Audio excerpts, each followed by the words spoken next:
Dear, dear students, today we are going to study George Herbert's poem, which has two titles. The first title is The Gifts of God. The alternative title of the poem is The Pulley. So I recite the poem for you. First, I recite the first stanza and then the second, and so on. When God at first made man, having a glass of blessings standing by, let us, said he, pour on him all we can. Let the world's riches which dispersed lie contract into a span. So this is the story of creation.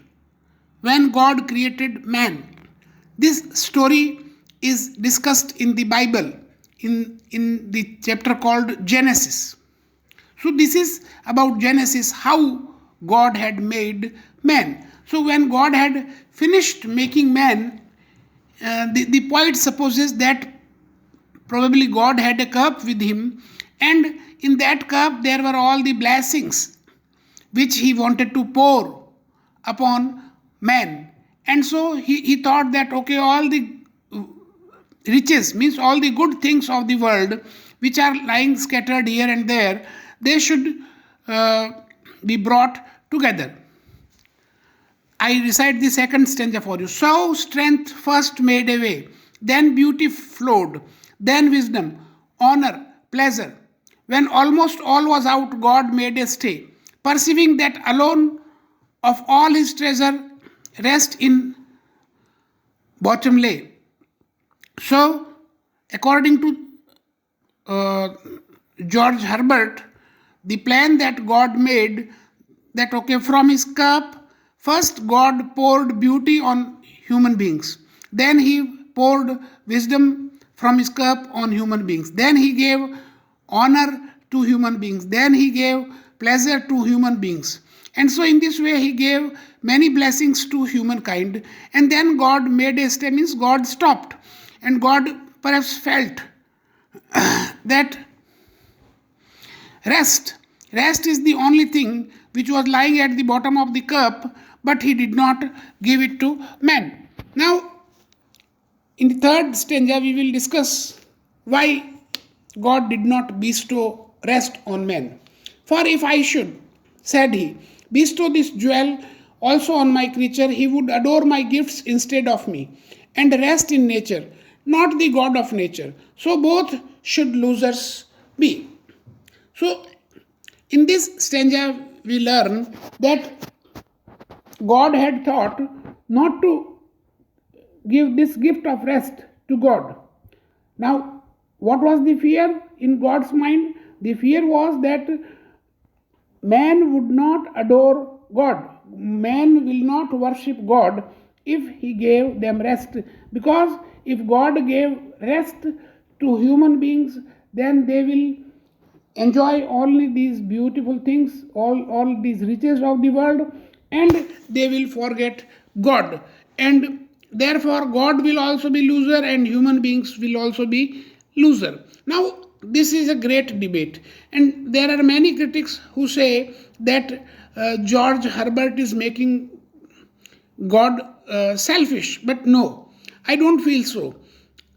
I feel that all these things, beautiful things that God gave to human beings, these things make the world running.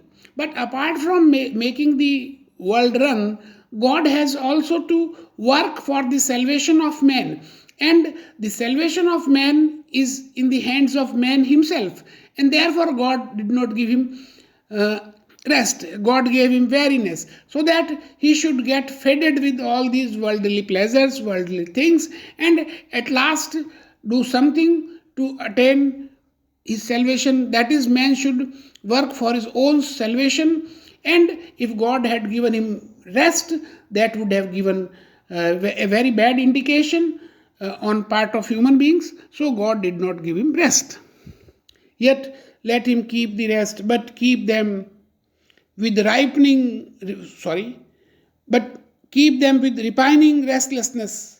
Let him be rich and weary, that at last, if goodness lead him not, yet weariness may toss him to my breast. This is, I believe, it's wonderful stanza. And so God said, okay, I am not conferring rest, just as I am conferring strength, wisdom, honor, and pleasure upon mankind, but yet he will be able to take rest. And so, but he will have a restlessness. I mean, he will be restless to get so many things, but then he must be wary also. So, is this wariness, will sometimes open his eyes, and it will make him think of his salvation. It will detach man from these worldly desires. And so, when the man is fed up with worldly desires, man will definitely